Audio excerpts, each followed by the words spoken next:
High. আজ সকালবেলা উঠে গরম জল খেয়ে নিলাম অ্যাজ ইউজুয়াল। আজকে আবার মা বাবার বেরোনোর ছিল, তাই আমার একা একার ব্রেকফাস্ট সুজির চিলা করে নিলাম। এরপর আমি অনেকক্ষণ বাদে খেলাম হচ্ছে বাড়িতে আমার ফেভারিট মিষ্টি, তোমরা তো জেনেই গেছো কমলাভোগ ছিল। প্যাকেট থেকে সোজা তুলে দুটো মুখে পুরে দিয়েছি, তোমরা যদিও একটাই রেখেছো। তারপর আমাকে একা একা আজকে লাঞ্চ করতে হলো। তো লাঞ্চে আমি খেয়েছিলাম হচ্ছে, মা আমাকে সারপ্রাইজ দিয়েছিলো, পটলের খোসা বাটা আগের দিনেরই ছিল, সেটা লেফট ওভার যেটা ছিল সেটা খেলাম। তারপরে খেয়েছিলাম হচ্ছে ডাল, আর বকফুল কিছু ছিল আমি একটু ভেজে নিয়েছিলাম, বকফুলের ভাজা দিয়ে ডাল খেয়েছি। আর খেয়েছিলাম হচ্ছে মা একটা চিংড়ি মাছ মাখা মাখা করে, সেটা আমার জন্য করে গেছিলো সারপ্রাইজ দিয়ে। তো আমি ভীষণ পছন্দ করি, যদিও মা আর একটা জিনিসও করেছিল, বাট দুটো একসাথে আমি আর খেতে পারিনি। তারপর আজকে আমেরটা খেয়েছি অ্যাজ ইউজুয়াল, ক্লিপ নিতে ভুলে গেছি।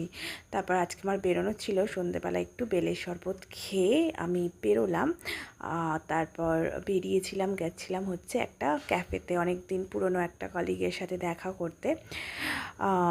বেলের শরবত খেয়ে তারপরে বেরোলাম। বেরিয়ে আমরা ক্যাফেতে গিয়ে খেয়েছিলাম হচ্ছে, দুজনে দুটো কফি নিয়েছিলাম, আমি ক্যাফে ল্যাটে নিয়েছিলাম, আরও কিছু একটা কোল্ড কফি নিয়েছিল, আর সাথে নিয়েছিলাম হচ্ছে একটা fish and chips. Fish and চিপসটা আমার অ্যাভারেজ লেগেছে, এমন কিছু না। আর তারপর রাত্রিবেলা খেয়েছিলাম হচ্ছে একটু পটলের খোসা বাটা ছিল, আর বললাম না মা আর একটা মাছ করেছিল আমার জন্য, যেটা আমি দুপুরে খেতে পারিনি, সেটা হচ্ছে ট্যাংরা মাছের টমেটো আর পেঁয়াজ দিয়ে একটা তেল চচ্চড়ি টাইপের। তো এইভাবে ডিনার শেষ করলাম, আর আমার দিকটা শেষ হলো। বাই।